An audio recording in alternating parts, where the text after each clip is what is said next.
লন্ডনে উন্নত চিকিৎসা শেষে দেশে ফিরেছেন বিএনপি চেয়ারপারসন খালেদা জিয়া। দুই পুত্রবধূ জুবাইদা রহমান ও শর্মিলা রহমান সিথিও এ সময় তার সঙ্গে এসেছেন। মঙ্গলবার সকাল 10:42 খালেদা জিয়া ও তার সফরসঙ্গীদের বহনকারী কাতারের রাজপরিবারের বিশেষ বিমান শাহজালাল আন্তর্জাতিক বিমানবন্দরে অবতরণ করে। দলের চেয়ারপারসনকে স্বাগত জানাতে সকাল 8:30টার দিকে বিএনপি মহাসচিব মির্জা ফখরুল ইসলাম আলমগীর সহ কয়েকজন জ্যেষ্ঠ নেতা বিমানবন্দরে অবস্থান করেন। বিমানবন্দরে সাংবাদিকদের সঙ্গে আলাপকালে ফখরুল আশা প্রকাশ করেন, খালেদা জিয়ার প্রত্যাবর্তন দেশের গণতন্ত্রের উত্তরণের পথ সহজ করবে। এটা আমাদের জন্য করে যে আনন্দের দিন। আমরা আজকে গণতন্ত্র উত্তরণের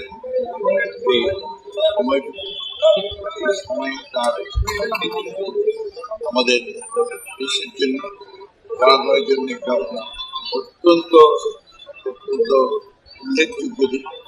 আমরা মনে করি যে খালেদার উপস্থিতি তার দেশে ফিরে আসা আমাদের গণতন্ত্রের জন্য পথকে আরো সহজ করবে। VOD Bangla news desk. সঠিক বৈষম্যহীন একটা পরিস্থিতির দিকে নিয়ে